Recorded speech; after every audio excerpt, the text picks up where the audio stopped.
2019, the New York Yankees won 103 games. In 2019, as they lost in the ALCS, it had become the first decade since the 1910s that the Yankees had failed to win a World Series.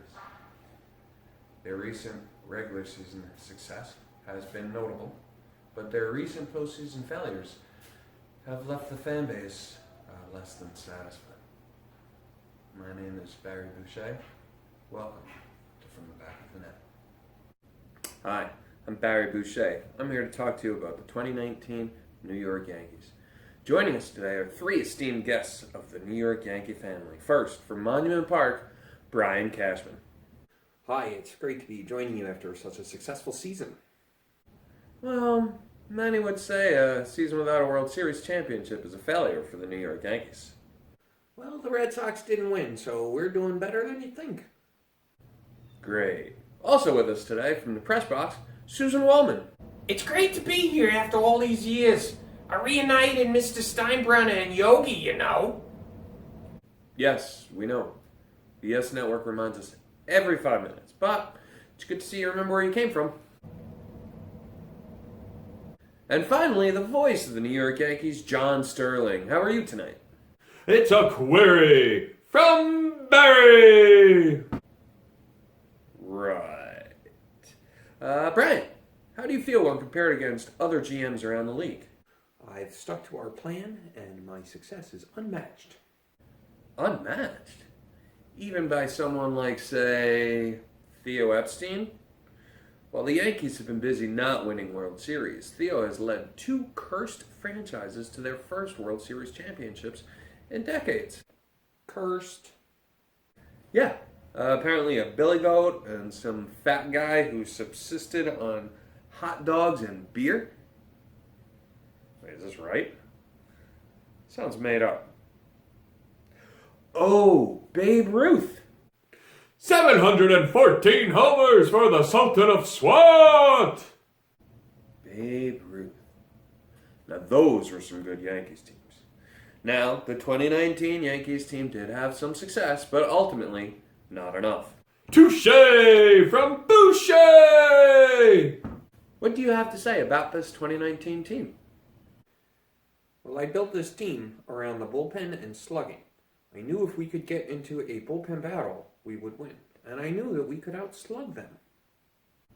You had a bullpen battle in Game 2. Verlander was out in the 7th. You were tied 2-2.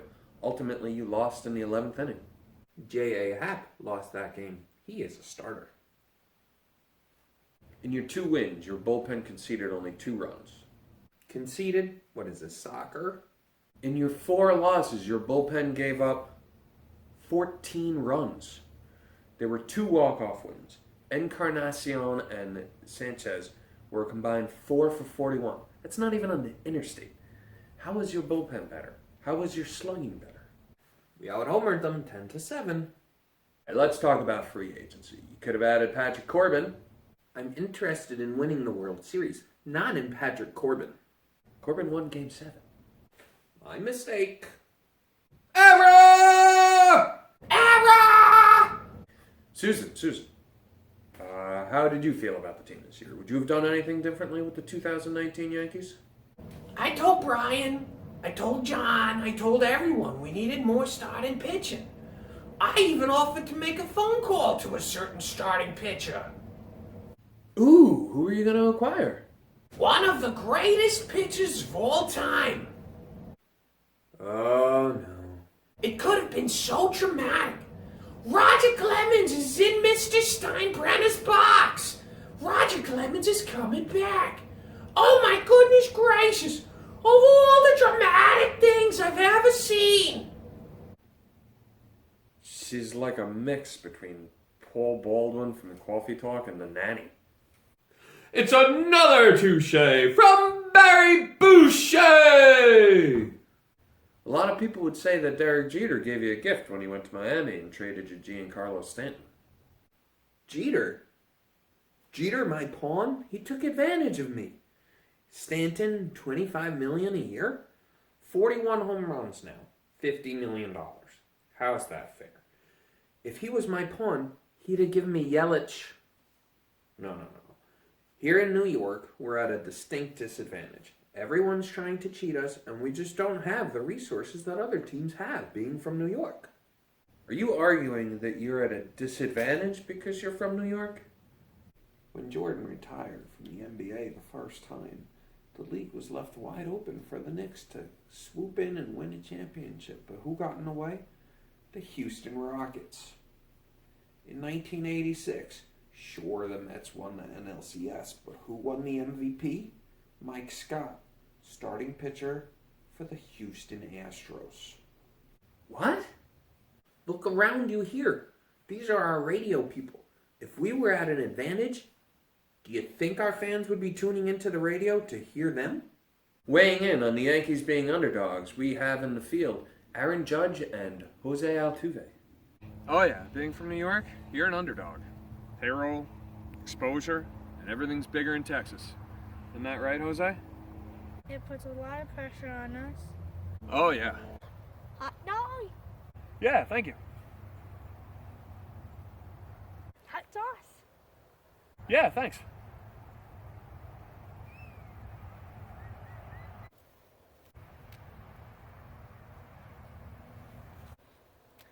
Alright, let's get out of here.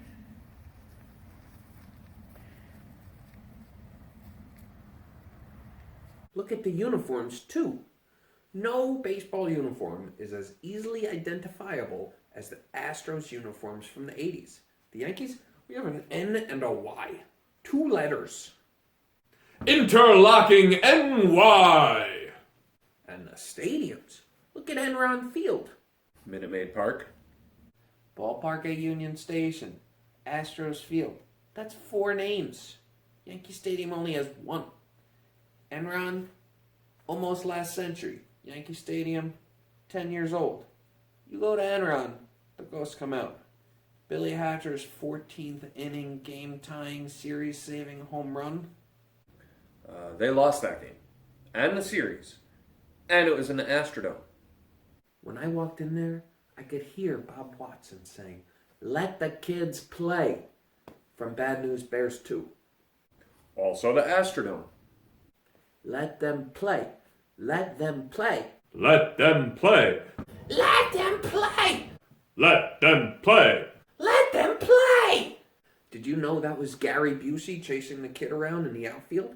Gary Busey! Let them play! Let them play! Brian, do you think you'd consider trading some of all those prospects you have for some starting pitching this offseason? No. You never trade prospects for proven stars. Prospects are worth more. How is that? Those proven guys, they have ceilings. I know their ceilings. With the prospects, the sky's the limit. Okay. John, how do you feel about Edwin Encarnacion? Should he be re-signed? Well, Barry, they should not resign him. He does not fit into the makeup of this team. I'd argue that he does. You've basically built a home run or strikeout team, and he fits perfectly into that. No, his name, it doesn't rhyme with anything. And he hits so many home runs. What am I supposed to say? So, Brian, what are you planning in free agency? Starting pitchers, perhaps?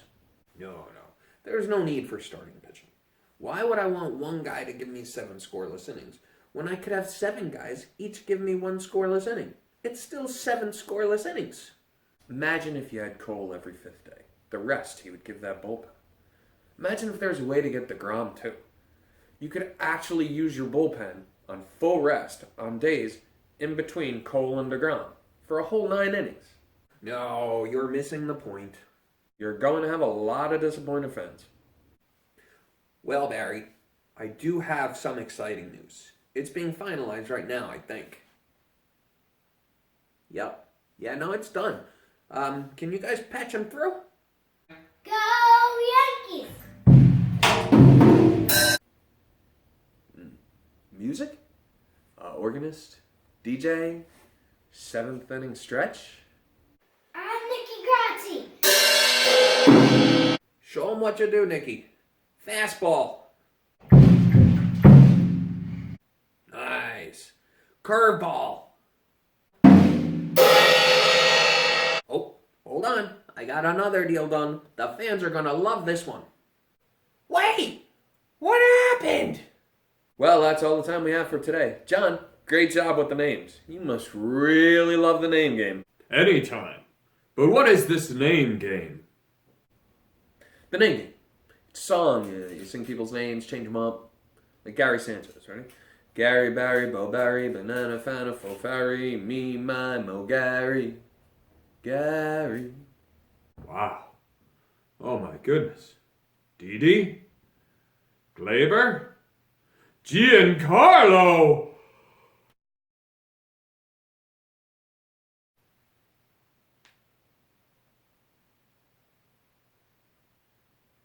Susan, thank you for everything. You truly have a voice for print. But I reunited Yogi and Mr. Steinbrenner. Do I get a parking spot for my car? Brian, thanks a lot for everything and better luck in the future. Thanks. Well, at least I'm not still paying Bobby Bonilla. The end.